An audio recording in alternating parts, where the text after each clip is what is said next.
إن الحمد لله نحمده ونستعينه ونستغفره ونؤمن به ونتوكل عليه ونعوذ بالله من شرور أنفسنا ومن سيئات أعمالنا ونعوذ بالله من شرور أنفسنا ومن سيئات أعمالنا من يهده الله فلا مضل له ومن يضلله فلا هادي له أشهد أن لا إله إلا الله وحده لا شريك له وأشهد أن سيدنا ونبينا وحبيبنا وشفيعنا ومولانا محمدا عبده ورسوله صلى الله عليه وعلى آله وصحبه وسلم أما بعد فقد قال الله تبارك وتعالى بعد أعوذ بالله من الشيطان الرجيم بسم الله الرحمن الرحيم ومن نعمره ننكسه في الخلق أفلا يعقلون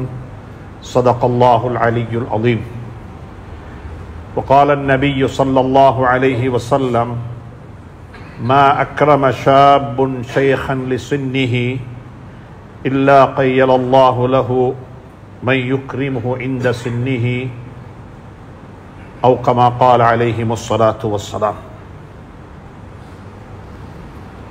அல்லாஹ்வின் நல்லடியார்களே, அன்பு சகோதர நண்பர்களே, பெரியவர்களே, அல்லாஹுவை பயந்து அஞ்சி தக்வா செய்து அவனால் ஏவப்பட்ட ஏவல்களை எல்லாம் எடுத்து நடக்கும்படியாகவும் வேண்டாம் என்று சொல்லப்பட்ட விளக்கப்பட்ட அத்துணை வகையான பாவங்களை விட்டும் தன்னையும் தன்னை சார்ந்தோரையும் பாதுகாத்து விலகி நடந்து கொள்ளும்படியாக முதலாவதாக எனக்கும் அப்பால் உங்களுக்கும் ஞாபகம் ஊட்டிக் கொள்கின்றேன், வசியத்தும் செய்து கொள்கின்றேன், அன்பு கட்டளையும் பிறப்பித்துக் கொள்கின்றேன். அன்புக்குரிய இஸ்லாமிய சகோதரர்களே, பெரியவர்களே, அல்லாஹ் ரப்புல் ஆலமீன் ஜல்ல ஜலாலுஹு அம்ம நவாலுஹு எங்களுக்கு ஒரு அறிவுபூர்வமான மார்க்கத்தை தந்திருக்கின்றான்.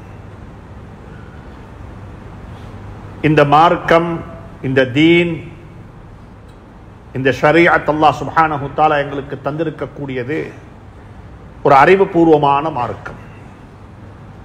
எதை எடுத்துக்கொண்டாலும் எதை பார்த்தாலும் அதில் பல தத்துவங்கள், பல விஞ்ஞான ரீதியான அற்புதங்கள், இவைகளையெல்லாம் அல்லாஹ் சுப்ஹானஹு தஆலா உள்ளடக்கித்தான், உள்வாங்கிக் கொண்டதாகத்தான் இந்த அறிவுபூர்வமான மார்க்கத்தை அல்லாஹ் எங்களுக்கு தந்திருக்கின்றான். ஏனென்றால் அல்லாஹ் சுப்ஹானஹு தஆலா அறிந்தவன், அவனுக்கு தெரியும். அல்லாஹு யஅலமு வ அன்தும் லா தஅலமூன். அல்லாஹுக்கு தெரியும், உங்களுக்கு தெரியாது. எனவே தெரிந்தவனினூடாக, அறிந்தவனினூடாக உருவாக்கி எங்களுக்கு தரப்பட்ட மார்க்கம் ஒரு அறிவுபூர்வமான மார்க்கமாகத்தான் இருக்கும் என்பதில் எந்த சந்தேகமுமே கிடையாது. எப்படி ஒரு அறிவுபூர்வமான மார்க்கமாக இருக்கிறதோ அதே போல ஒரு வெளி நிறைந்த, விளிம்பியங்கள் நிறைந்த, பண்பாடுகள் நிறைந்த, மனிதாபிதமான பண்புகள் நிறைந்த, சகோதரத்துவ உணர்வுகள் நிறைந்த ஒரு மார்க்கமாக அல்லாஹ் சுப்ஹானஹு தஆலா இந்த மார்க்கத்தை எங்களுக்கு தந்திருக்கின்றான். ஒரு பக்கத்தில் இரக்கம், அன்பு, பாசம், மக்களை பற்றிய கருணை, வமா அர்ஸல்னாக இல்லா ரஹ்மத்தன் லில் ஆலமீன், ருஹமாஉ பைனஹும், ஸல்லல்லாஹு அலைஹி வஸல்லம் அவர்களையும் சஹாபாக்களையும் அல்லாஹ் சுப்ஹானஹு தஆலா சித்தரிக்கும் பொழுது, குர்ஆனில் சொல்லும் பொழுது எப்படி சொல்றான் என்றால், ரஹ்மத்துன் லில் ஆலமீன், அகிலத்தாருக்கு அருட்கொடையாக. சஹாபாக்கள் ருஹமாஉ பைனஹும், அவர்களுக்கு மத்தியில் ஒருவரை ஒருவர் நேசித்து இரக்கம் காட்டி அன்பு காட்டக்கூடியவர்களாக இருந்தார்கள். அன்புக்குரிய நண்பர்களே, சகோதரர்களே, அப்படிப்பட்ட ஒரு மார்க்கம் தான் இஸ்லாம் என்று சொல்லக்கூடிய மார்க்கம். இதுல கருணையை பற்றி, அன்பு காட்டுதல், பிறரை மதித்து நடத்தல், பிறருக்கு கொடுக்க வேண்டிய கௌரவத்தை, கண்ணியத்தை கொடுப்பது என்பது ஒரு அடிப்படையான ஒரு கடமை. அடிப்படையான ஒரு கடமை. குழந்தைகள் எப்படி பெற்றோர்கள் எப்படி குழந்தைகளை பார்த்துக் கொள்கிறார்களோ அதை விடவும் எத்தனையோ மடங்கு கூடுதலாக குழந்தைகள் பெற்றோர்களை பார்த்துக் கொள்ள வேண்டும். குழந்தைகளுக்காக வேண்டித்தான் அனைத்தையுமே செய்கின்றோம். பெற்றோருக்காக வேண்டி வாழக்கூடிய குழந்தைகள் நம்மில் எத்தனை பேர் இருக்கிறார்கள்?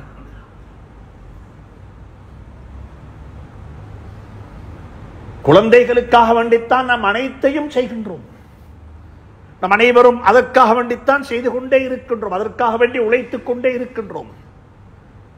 ஆனால் ஒரு கணம் யோசிக்க வேண்டும், எனக்காக வேண்டி வாழ்ந்த பெற்றோருக்கு, எனக்காக வேண்டி வாழ்ந்த என்னுடைய பெற்றோருக்கு நான் என்ன செய்திருக்கின்றேன், என்ன செய்து கொண்டிருக்கின்றேன்? என்ன அவர்கள் ஒரு நாள் கூட தனிய விடவில்லை, என்ன ஒரு நாள் கூட அவர்கள் தனிய விடவில்லை. என்னை பற்றி சுகம் விசாரித்துக் கொண்டே இருந்தார்கள், என்னுடைய நலனை கேட்டுக்கொண்டே இருந்தார்கள், என்னுடைய தேவைகளை அனைத்தையும் பூர்த்தி செய்தார்கள். அவர்களுக்கு நான் மட்டுமல்ல குழந்தை, அவர்களுக்கு இன்னும் குழந்தைகள் இருந்தார்கள். ஆனால் எனக்கு அவர்கள் மட்டும்தான் தாய் தந்தை, வேறு யாரும் இல்லை.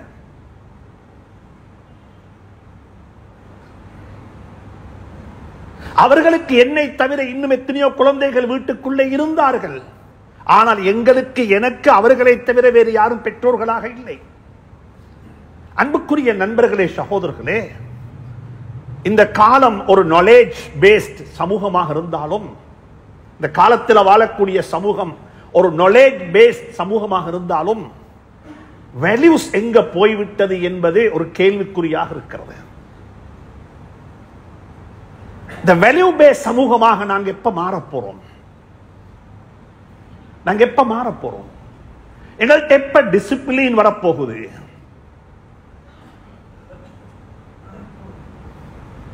ஒரு பெரிய ஒரு ஆலிமிடத்தில் ஒரு கேள்வி கேட்கப்பட்டது, முஸ்லிம்களுடைய விடிவு காலம் எப்ப வரும் என்று சொல்லி. அவர் சிரித்துக் கொண்ட கதை சிரித்துக் கொண்டே ஒரு பதில் சொன்னார். என்றைக்கு பள்ளிக்கு வரக்கூடிய மக்கள் அவர்களுடைய ஸ்லீப்பரை சரியாக கலட்டுவார்களோ அதற்கு பிறகு அதை பார்ப்போம் என்று சொல்லி.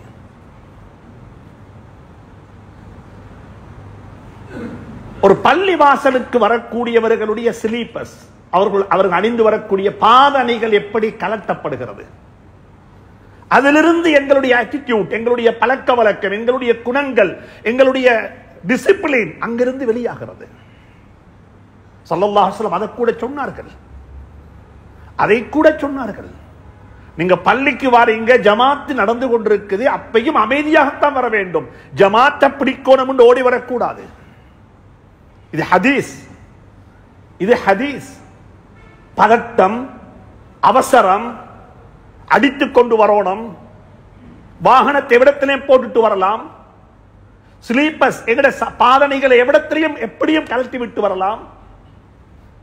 அன்புக்குரிய நண்பர்களே, சகோதரர்களே, டிசிப்ளின் சொல்லித் தந்த மார்க்கம், அழகான பண்புகளை சொல்லித் தந்த மார்க்கம், அழகான வேல்யூஸ் சொல்லித் தந்த மார்க்கம். கொஞ்சம் ஒவ்வொருத்தரும், நான் என்னிடத்தில் கேட்டுக்கொள்கிறேன், நீங்க உங்கள்கிட்ட கேட்டு பாருங்க, இந்த வேல்யூஸ் என்னிடத்தில் எத்தனை வீதம் இருக்கிறது? உங்களுக்கு தெரியும், சமூக வலைத்தளங்கள்ல வைரலாக எல்லா இடத்திலையும் போன ஒரு வீடியோ கிளிப்பை பார்த்திருப்பீங்க. ஒரு முஸ்லீம் தாயினுடைய ஜனாசா, ஒரு முஸ்லீம் தாயினுடைய ஜனாசா 6.5 வருஷம் ஒரே சிங்கள சகோதரர்களால் நடாத்தப்படக்கூடிய ஒரு முதியோர் இல்லத்தில் இருந்து கஃன் செய்யப்பட்டு சந்தூக்குல தூக்கி கொண்டு வராங்க.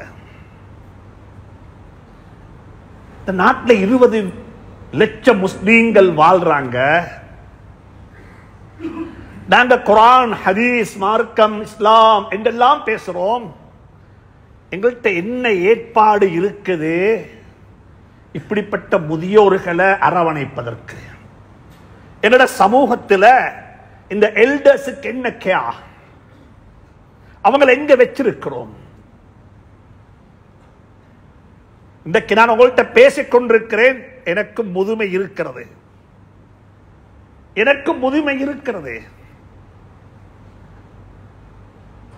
அல்லாஹ் சுப்ஹானஹு வ தஆலா குர்ஆன்ல மிக தெளிவாக சொல்லுகிறான், ஹியூமன், மனிதனுடைய லைஃப் சர்க்கிள் ஒன்று இருக்குது. மனிதனுடைய லைஃப் சர்க்கிளை பத்தி அல்லாஹ் சொல்லுகிறான். அல்லாஹுல்லதீ ஹலகக்கும் மின் ضعஃபின், நீங்க பிறக்கும் பொழுது அல்லாஹ் உங்களை பலகீனமாகத்தான் படைத்தான். சின்ன பிள்ளைய பாருங்க, எதுவுமே செய்து கொள்ள முடியாது, கண் இருக்குது, காது இருக்குது, எல்லாம் இருக்குது. பலகீனமாக உங்களை நான் படைத்தேன். எல்லா வகையான பலகீனமும் இருந்துச்சு. உம்மா தாய் தூக்கி நெஞ்சோடு சேர்த்தி பால் தந்தில்லாவிட்டால் பால் கூட குடிக்க முடியாது. ஒன்றுமே தெரியாது. ஹுவல்லதி வல்லாஹு அக்ரஜக்கும் மின் புத்தூனி உம்மஹாத்திக்கும் லா தஅலமூன ஷைஆ. ஒன்றுமே தெரியாது. என்ற உம்மை யாரு, என்ற பால் எங்க இருக்குது, சாப்பாடு என்ன, ஒன்றுமே தெரியாது. எந்த எபிலிட்டியும் இல்லை. அப்படிப்பட்ட ஒரு பலகீனமான நிலையில எங்களை அல்லாஹ் படைத்து அல்லாஹ் சொல்லுகிறான், சும்ம ஜஅல மின் பஅதி ضعفٍ قوة. அதுக்கு பிறகுதான் நீங்க இன்றைக்கு உங்களை விட்ட ஆள் இல்ல, எனக்கு இவ்வளவு செய்யலாம் என்ற பலம் இவ்வளவு, எனக்கு இத்தனை அளவுக்கு சுப்ஹானல்லாஹ் பிசிக்கல் ஃபிட்னஸ் இப்படி, என்ற மென்டல் ஃபிட்னஸ் இப்படி என்றெல்லாம் எங்களை நாங்க பேசிக் கொள்கின்றோம், எங்களை நாங்க புகழ்ந்து கொள்கின்றோம். என்ற வெல்த்த பத்தி பேசுகின்றேன். பிறக்கக்குள்ள ஒன்றுமே இருக்க இல்ல. பிறக்கக்குள்ள எம்டியாத்தான் பிறந்தோம், வெறும் கையோட பிறந்தோம், ஒன்றுமே இருக்கல்ல. உடுக்கிறதுக்கு உடுப்பு கூட இருக்கல்ல, உடுக்கிறதுக்கு உடுப்பு கூட இருக்கல்ல. உடுப்பும் இல்லாமத்தான் உலகத்துக்கு வந்தோம். அதுக்கு பிறகு ஏதோ எல்லாம் இருக்குது என்று சொல்லி பெருமைப்பட்டுக் கொள்கின்றோம். சும்ம ஜஅல மின் பஅதி ضعفٍ قوة. அது மென்டல் ஹெல்த்தாக இருக்கலாம், பிசிக்கல் ஹெல்த்தாக இருக்கலாம், ஃபிட்னஸ் ஆக இருக்கலாம், அது எதாக இருந்தாலும் சரி. அதுக்கு பிறகு அல்லாஹ் சொல்றான், அதுக்கு பிறகு நடக்கும் சும்ம ஜஅல மின் பஅதி குவத்தின் ضعفًا وشيبا. அதுக்கு பிறகு ஒரு முதுமை பருவம் வரும். நீங்க கஷ்டப்பட்டு சம்பாதிச்ச பணம், ஆனா உங்களுக்கு அதை மேனேஜ் பண்ண சக்தி இருக்காது. அது உங்களோட இன்னமொத்தர் மேனேஜ் பண்ணுவாரு, கொடுக்க மாட்டாங்க. உங்களுக்கு எல்லாத்திலும் பலகீனம். உங்களுக்கு திங்கிங் பவர் இல்ல, டிசிஷன் மேக்கிங் பவர் இல்ல, உங்களோட ஃபிட்னஸ் முடிஞ்சு, உங்களோட மென்டல் ஹெல்த் இஸ் வீக். இது அல்லாஹ் குர்ஆன்ல சொல்றான். இதுதான் லைஃப் சர்க்கிள். وَمَنْ نُعَمِّرْهُ نُنَكِّسْهُ فِي الْخَلْقِ. யாருக்கு வாழ்நாள் 60 விட கூடுமோ, 60 வயசை விட வாழ்நாள் கூடுமோ, அவர்களுக்கு என்ன செய்யும் என்றால் வாலிபத்துக்கு பிறகு வயோதிபம் வந்துவிடும். அதற்கு பலகீனமான, அதாவது பலமான காலத்துக்கு பிறகு பலகீனமான காலம் வந்துவிடும். சுப்ஹானல்லாஹ். பள்ளிக்கு வாரத்துக்கு இன்னமொத்தல் உதவி தேவைப்படும். சாப்பாட்டு அள்ளி வாயில போட இன்னமொத்தல் உதவி தேவைப்படும். ஒரு டிசிஷன் மேக் பண்ண இன்னமொத்தலுடைய சப்போர்ட் தேவைப்படும். அப்படிப்பட்ட ஒரு காலம் எனக்கு உங்களுக்கும் வரத்தான் இருக்கிறது. அதை விட்டும் அவாய்ட், அதை விட்டு எனக்கு வரமாட்டாது என்று யாருக்குமே சொல்ல முடியாது. இப்ப யோசிங்க பார்ப்போம், எங்கட சமூகத்தில் இப்படிப்பட்ட வயோதிபர்களை அரவணைப்பதற்கு என்ன ஏற்பாடு இருக்கிறது? ஒவ்வொரு பள்ளிக்கும் சொல்றேன், ஒவ்வொரு பள்ளி வாசல் இதை பத்தி யோசிக்க வேண்டும். எல்டர்ஸ் ஹோம பத்தி நான் சொல்ல வர இல்ல, சீனியர் சிட்டிசன்ஸ் ஹவுஸ பத்தி நான் பேச வர இல்ல. நான் என்ன சொல்ல வரேன் என்றால், as a மஹல்லா, ஒரு கம்யூனிட்டி, ஒரு மஸ்ஜித் என்ற அடிப்படையில் எங்கட சரௌண்டிங்ல வாழக்கூடிய எத்தனை பேர் இருக்கிறாங்க லோனினஸ், தனிமையில வாழக்கூடியவங்க, தனிமையில வாழக்கூடியவங்க. பிள்ளைகள் யாரும் இல்ல. பிள்ளை யாரும் இல்லைன்னா 2 ஜாதி மக்கள் இருக்கிறாங்க. ஒரு கூட்டம் இருக்கிறாங்க, புள்ள கிடைச்சிச்சுது, புள்ள பிறந்துச்சுது, பிள்ளைகளை படிக்க வச்சாங்க, பிள்ளைகள் நல்ல மக்களாக மாறிவிட்டார்கள். ஆனா அவங்க யாரும் வாப்ப உம்மவோட இல்ல, அவங்க எல்லாரும் வேற உலகத்துல வாழ்ந்து கொண்டிருக்கிறாங்க. அல்லாஹ் அந்த கூட்டத்தை விட்டு நம் அனைவரையும் பாதுகாப்பானாக, நம் அனைவரையும் பாதுகாப்பானாக. நான் சமூகத்துடைய வாழ்ந்து கொண்டு சொல்லுகின்றேன், ஏவோட பிள்ளைகள் யாரும் வர இல்லையா என்று கேட்டா கண்ணால கண்ணீர் கொட்டிக்கொண்டு சொல்லக்கூடிய பெற்றோர்களை பார்த்திருக்கின்றேன், கேட்டிருக்கின்றேன். அவங்க நல்லக வாழட்டுமே, ஏன் நாங்க அவங்களுக்கு டிஸ்டர்பாக மாறணும்?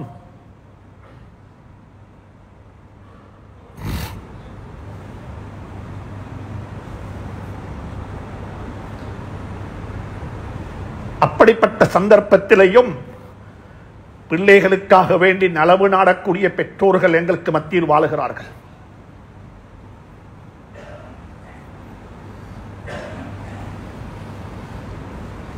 அன்புக்குரியவர்களே, நண்பர்களே, சகோதரர்களே,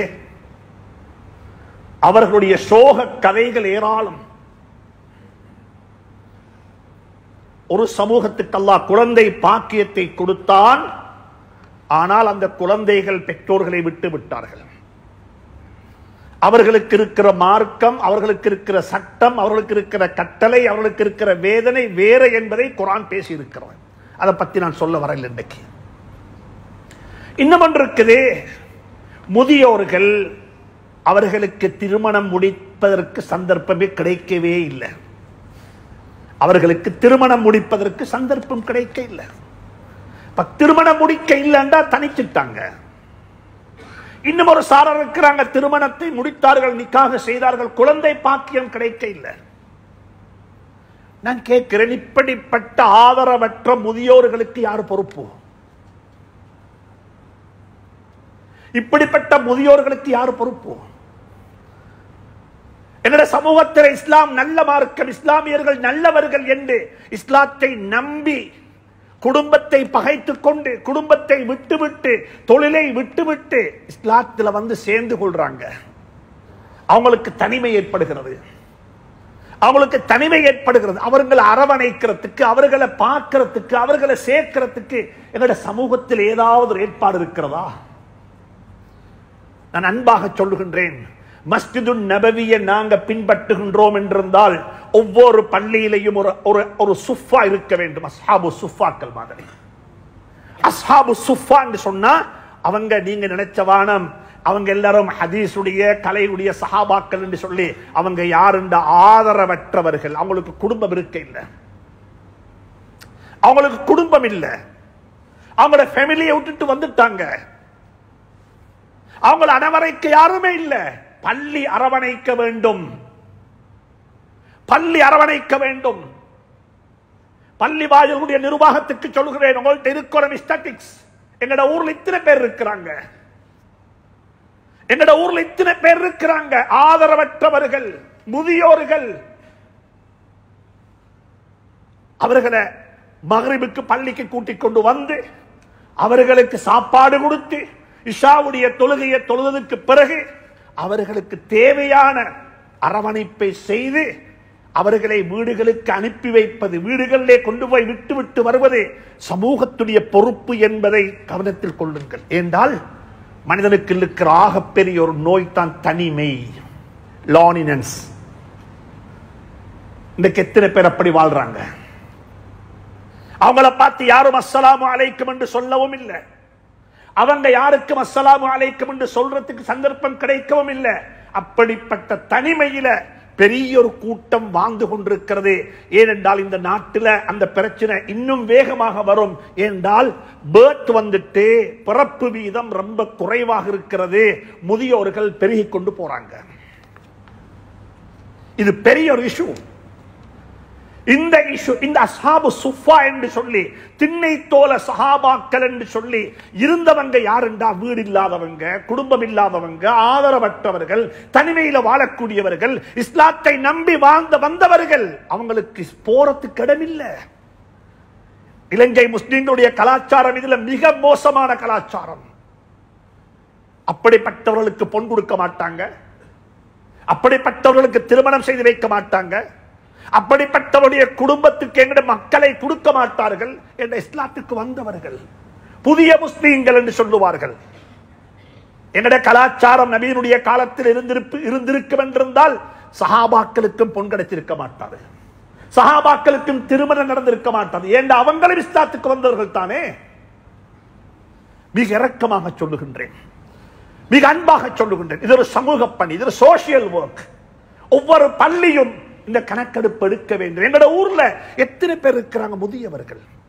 இவங்களுக்கு என்ன செய்ய வேண்டும்? குர்ஆன் ஹதீஸ் மிக தெளிவாக பேசியிருக்கிறது. நான் சில விஷயங்களை மட்டும் சொல்லுகின்றேன்.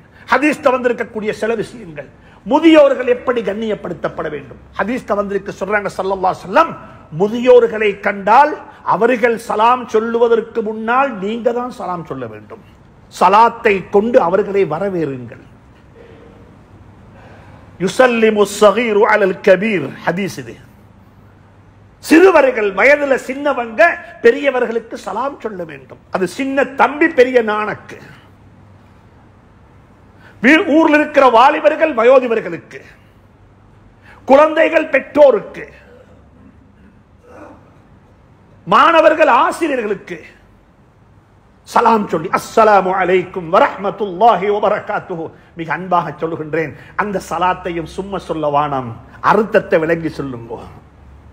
அர்த்தத்தை விளங்கி சொல்லுங்க. நீங்க துஆ செய்றீங்க அவங்கள பார்த்து, அஸ்ஸலாமு அலைக்கும் வரஹ்மத்துல்லாஹி வபரகாத்துஹு, அல்லாஹ்வுடைய சாந்தி சமாதானம் அல்லாஹ்வுடைய காணிக்கை உங்களின் மீது உருவாகட்டும் என்று சொல்லி உங்களுக்கு ஒருத்தர் விளங்குற மொழியில சலாம் சொன்னா எப்படி இருக்கும்? உங்களுக்கு விளங்குற மொழியில் ஒருத்தர் சலாம் சொன்னா எப்படி இருக்கும்? உங்களை சந்திச்சவங்கள்ட்ட சொன்னார் அல்லாஹ்வோட வாழ்நாள் நிறுத்தி வைக்கட்டும், அல்லாஹ் உங்களுக்கு தேக ஆரோக்கியத்தை தரட்டும் என்று தமிழ்ல ஒருத்தர் நீங்க விளங்குற லாங்குவேஜில் உங்களுக்கு சொன்ன எப்படி சந்தோஷமாக இருக்கும்? சலாத்தை சொல்லக்குள்ளேயும் அந்த உணர்வை கொண்டு வாங்கோ. சலாம் என்றது சும்மா ஒரு அரபிக் வேர்ட் அல்ல, அது ஒரு பிரார்த்தனை, அது ஒரு துஆ. அது அவர் விஷ் பண்றோம். அஸ்ஸலாமு அலைக்கும், அல்லாஹ்வுடைய சாந்தி சமாதானம் உங்கள் மீது உண்டாகட்டும், உங்கள் மீது சலாம் உண்டாகட்டும், அல்லாஹ்வுடைய காணிக்கை உங்கள் மீது உண்டாகட்டும் என்று சொல்லி அவருக்கு துஆ செய்கின்றோம். இது சொன்னாங்க ஸல்லல்லாஹு அலைஹி வஸல்லம். சலாத்தை பத்தி சொல்லி தந்தாங்க. முதலாவது சலாத்தை கொண்டு ஆரம்பிங்க. பெரியவர்களை கண்ட அப்படியே ஓரமா போக வானம், பெரியவர்களை கண்ட ஒதுங்கி போக வானம். சலாம் சொல்லி அவர்களை வரவேறுங்கோ என்று சொல்லி இஸ்லாம் சொல்லி தந்திருக்கிறது. இரண்டாவது சொல்லி இருக்குது, ஆரம்பத்தில் சொன்னேன், எங்கட சின்ன பிள்ளை கிளைக்கு சின்ன பிள்ளைத்தனம் இருப்பது போல வயசு வந்துட்டா சின்ன பிள்ளைத்தனமும் திரும்பி வந்துவிடும். அப்ப என்ன செய்யணும்? சின்ன பிள்ளைகளுடைய தவறுகளை கண்டாலும் காணாம இருப்பது போல, அவர்கள் என்னதான் செய்தாலும் செல்லமே என்று அரவணைப்பது போல, அவர்கள் என்னதான் குத்தம் செய்தாலும் தவறு செய்தாலும் அவர்களுக்கு மன்னிப்பு கொடுப்பது போல, வீட்டில சமூகத்தில பள்ளிவாசலுடைய வளாகத்தில இருக்கக்கூடிய வயோதிபர்கள் ஏதாவது ஒன்றை செய்து விட்டால், அவர்களால் ஏதாவது ஒன்று நடந்து விட்டால் நாங்கள் என்ன செய்ய வேண்டும்? அவர்களை இரக்கமாக நடத்தாட்ட வேண்டும். வலா தன்ஹர்ஹுமா, குர்ஆன் மிக தெளிவாக சொல்லி தருகிறது. உங்களோட பெற்றோர்களுக்கு சிறு பிராயம் வந்து விட்டது, சின்ன பிள்ளையாக மாறிவிட்டார்கள். வலா தன்ஹர்ஹுமா, வலா தன்ஹர்ஹுமா. நாங்க சின்ன காலத்தில் என்னெல்லாம் செஞ்சிருப்போம்? எங்கட பெற்றோர்கள் கண்டித்திருந்தால், தண்டித்திருந்தால், ஓரமாக்கி இருந்தால், ஒதுக்கி இருந்தால் எப்படி இருக்கும்? பெற்றோர்களுடன் மட்டுமல்ல, முதியோர்களுடன் என்ற திருமணம் முடிக்க இல்ல, முதுமை பருவத்தை அடைந்து விட்டார்கள், திருமணம் முடித்து விட்டார்கள், குழந்தை பாக்கியம் கிடைக்க இல்ல, முதுமை பருவம் வந்து விட்டது, குழந்தை பாக்கியம் கிடைத்தது, ஆனால் என்ன செய்ய? அந்த குழந்தைகள் பாக்கியமற்ற குழந்தைகளாக மாறிவிட்டார்கள். அப்படிப்பட்ட முதியவர்களை எங்களுக்கு விட்டுவிட முடியுமா? ஓரமாக்க முடியுமா? ஒதுக்கி வைக்க முடியுமா? நாங்கள் எல்லாரும் பொறுப்புதாரிகள். எனவே அன்புக்குரியவர்களே, பெற்றோர்களுக்கு என்ன செய்ய வேண்டும், முதியவர்களுக்கு என்ன செய்ய வேண்டும் என்பதை இந்த சமூகம் உடனடியாக சிந்திக்க வேண்டும், அவசரமாக சிந்திக்க வேண்டும். வைத்தியசாலைகளில் போய் பார்த்தால் அட்மிட் பண்ணிட்டு போனாங்க, டிக்கெட் வெட்டப்பட்டிருக்குது, டிஸ்சார்ஜ் பண்ணிட்டாங்க, கூட்டிக் கொண்டு போக யாரும் வர இல்லை. மிம்பர்கள்ல சொல்ல வேண்டி இருக்குது, இந்த ஹாஸ்பிட்டல் இப்படிப்பட்ட ஒரு முஸ்லிம் உம்மை இருக்கிறா, யாரு சரி விருப்பம் உண்டா எடுத்துக்கொண்டு போய் அவங்கள பராமரிங்கொண்டு சொல்லக்கூடிய அளவுக்கு இன்றைக்கு மிம்பர்கள்ல இருந்து அனௌன்ஸ் பண்ண வேண்டிய நிலைக்கு இந்த சமூகத்தினுடைய விளிம்பியம், இந்த சமூகத்தினுடைய பண்பாடு, இந்த சமூகத்தினுடைய வேல்யூஸ் போய்விட்டது என்பது தான் கவலை.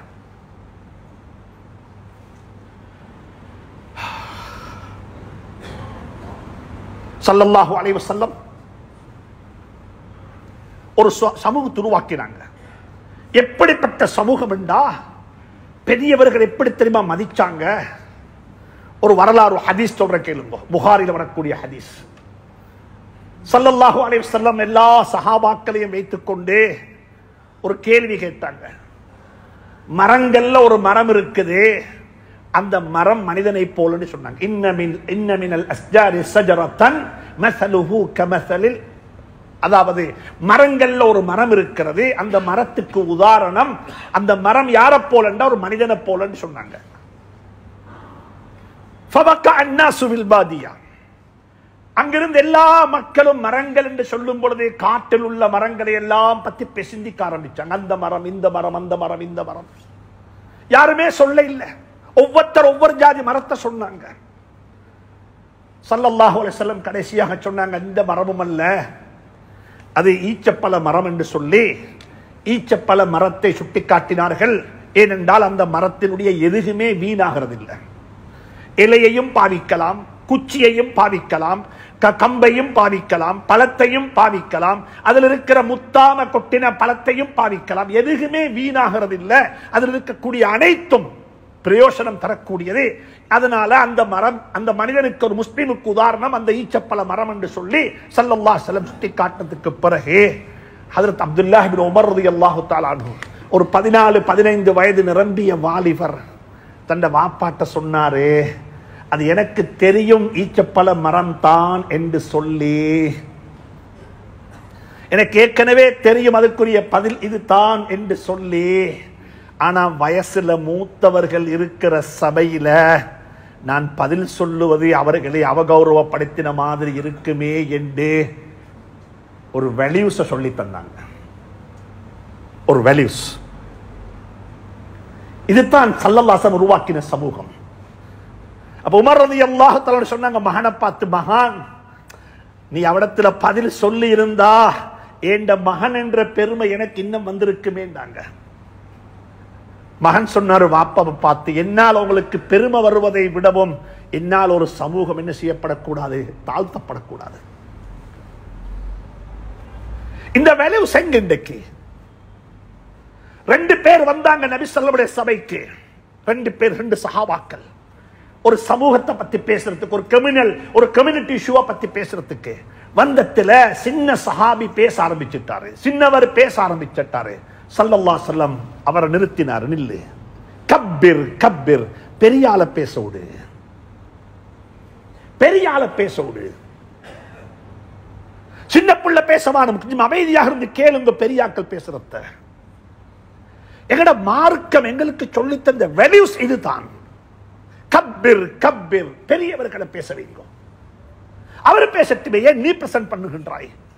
அன்புக்குரிய நண்பர்களே, சகோதரர்களே, இப்படி ஏராளமான வேல்யூஸ் சொல்லி தந்த இஸ்லாம் முதியோர்களை பத்தி, வயோதிகர்களை பத்தி நாங்க ரொம்ப கவனமாக யோசிக்க வேண்டும். இந்த வேல்யூஸ மேற்கத்திய உலகத்தில் வைத்து பார்த்தா சீனியர் சிட்டிசன்ஸ் என்று சொல்லி அவர்களுக்கு வச்சிருக்கிற ஃபெசிலிட்டிஸ், அவர்களுக்கு வச்சிருக்கிற எல்லாம் நல்லம், ஆனா அவர்களுடைய தனிமையை யாராலையும் போக்க இயலாது. அவர்களுடைய தனிமையை போக்குறதுக்கு எந்த வழியும் இல்லை. ஒவ்வொரு நாட்டில் இருக்கக்கூடிய ஸ்டாட்டிக்ஸ், லானினன்ஸ், தனிமையில வாழக்கூடிய முதியோர்கள் என்று சொல்லி லட்சக்கணக்கான மக்களுடைய நம்பர்ஸ் இருக்குது. லட்சக்கணக்கான மக்கள் முதியோர் இல்லங்கள்ல, கேம்புகள்ல, சீனியர் சிட்டிசன்ஸ் ஹோம்ல தனிமையில வாழ்றாங்க. அன்பாக சொல்றேன் வாலிபர்களே, அன்பாக சொல்றேன் வாலிபர்களே, பெற்றோர்களை அப்படி அனுப்பி வைத்து விட வேண்டாம். அப்படி அனுப்பி வைத்து விட வேண்டாம். நீங்க அனுப்பினா, நான் சொல்ல இல்ல, ஸல்லல்லாஹு அலைஹி வஸல்லம் சொல்றாங்க, நீங்க அனுப்பினதே ஒரு உம்மவ வாப்பவத்தான், ஆனா உங்களை உங்களோட எல்லா பிள்ளைகளும் சேர்ந்து அனுப்பி வைப்பாங்க.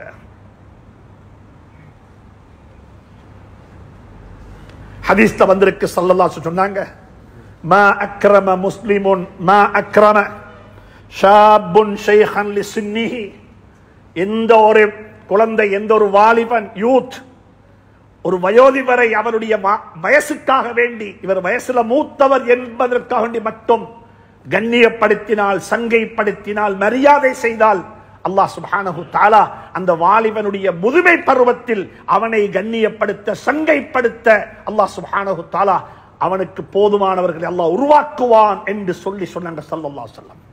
அதனால தொழாதவனுக்கு தண்டனை ஆகிரத்தில் கிடைக்கும். சில பாவங்களுக்கு தண்டனை ஆகிரத்தில் கிடைக்கும், சில பாவங்களுக்கு தண்டனை வாழ்க்கையிலேயே கிடைத்துவிடும்.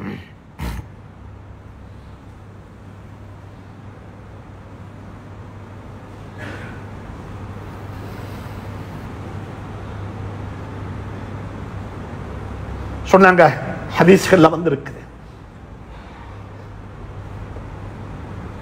இமாம் ஷாஃபி ரஹ்மத்துல்லாஹி அலைஹி சொன்னாங்க, அதுல ஒரு பாவம் ஜினா. இதா ஸனைத பிகௌமின் பிஅல்ஃபை திர்ஹமின் நீங்க ஒரு கூட்டத்தில் பணம் கொடுத்து 2000 ரூபாய் பணம் கொடுத்து நீங்க ஜினா செய்வீங்க என்றிருந்தால் உங்களோட குடும்பத்துக்கு 25 ரூபாய் பணத்தை கொடுத்துட்டு ஜினா செய்ய ஒத்த வந்துடுவான், மறந்துடாதேன்னு சொன்னாங்க. சில பாவம் இன்றைக்கு செஞ்சா நாளைக்கு ரிசல்ட் கிடைக்கும். தாய்மாருக்கு சொல்லுகின்றேன், உங்களுக்கு ஒரு மாமி, ஆனா நீங்க பல பேருக்கு மாமியாக ஆக போறீங்க, மறந்து விட வேண்டாம். நீங்க ஒரு மாமியத்தான் உங்களுக்கு துன்புறுத்தேலும், ஆனா உங்களுக்கு வர இருக்கிற எல்லா மருமக்களும் சேர்ந்து உங்களை துன்புறுத்துவாங்க. அது இன்றைக்கு கண்ணால பார்த்து கொண்டிருக்கின்றோம். என் வாப்ப உம்மாவை நான் அவமானப்படுத்தினா எல்லா பிள்ளைகளும் சேர்ந்து அவமானப்படுத்துவாங்க. மனிதனுக்கு செய்ய வேண்டிய கடமைகள்ல பால்படுத்தும் பொழுது அதுக்கு கிடைக்கிற சென்டென்ஸ் இந்த உலகத்திலே கிடைச்சிவிடும். அல்லாஹ் சுப்ஹானஹு தஆலா அந்த நிலைமையை விட்டு பாதுகாப்பானாக. மிக அன்பாக சொல்லுகின்றேன், மிக இரக்கமாக சொல்லுகின்றேன், சமூகம் கொஞ்சம் திங்க் பண்ண வேண்டும், சிந்திக்க வேண்டும். ஒவ்வொரு பள்ளியும் யோசிக்க வேண்டும். ஒரு அஸ்ஹாபு சுஃபா, எங்கட ஊர்ல எங்கட பள்ளியில ஒரு சுஃபா இருக்குது, ஆதரவற்ற மக்களை அரவணைப்பதற்கு. அது முதியோராக இருக்கலாம், இஸ்லாத்துக்கு வந்தவர்களாக இருக்கலாம், இஸ்லாத்தை படிக்க வந்த மக்களாக இருக்கலாம், மாற்று மதத்தை சார்ந்த மக்களாக இருக்கலாம். முதியவர்கள் அவர்களுக்கான ஒரு ஒதுங்கும் தளம் அது. அதில் எல்லாத்தையும் சொல்லிக் கொடுப்போம், மார்க்கத்தையும் சொல்லிக் கொடுப்போம், எங்களோட ஹாஸ்பிட்டாலிட்டியை காட்டுவோம், எங்களோட பண்பாட்டை காட்டுவோம், எங்களோட அரவணைப்பை காட்டுவோம். சுப்ஹானல்லாஹ், அல்லாஹ் சுப்ஹானஹு தஆலா அப்படிப்பட்ட ஒரு சமூகமாக இந்த சமூகத்தை ஆக்கி வைப்பானாக. நம் அனைவருடைய முதுமை பருவத்தையும் நல்லதாக்கி வைப்பானாக. யா அல்லாஹ், கேவலமான வாழ்க்கையை விட்டு பாதுகாத்துடுவாயா, கேவலமான முடிவை விட்டு பாதுகாத்துடுவாயா. எங்களுடைய குழந்தைகளுக்கு ஈமானையும் அகலாக்கையும் பண்பாட்டையும் சொல்லிக் கொடுப்பாயாக. எங்களுடைய வாலிபர்களை நெறிப்படுத்துவாயாக. பெற்றோர்களை பாதுகாத்தருள்வாயாக. முதியவர்களுக்கு ஆயுளை நீடித்து வைப்பாயாக. சரீர சுகத்தை நசீபாக்குவாயாக. அவருடைய வாழ்க்கையில பரக்கத்து செய்வாயாக. வஆகிரு தஅவானா அனில் ஹம்துலில்லாஹி ரப்பில்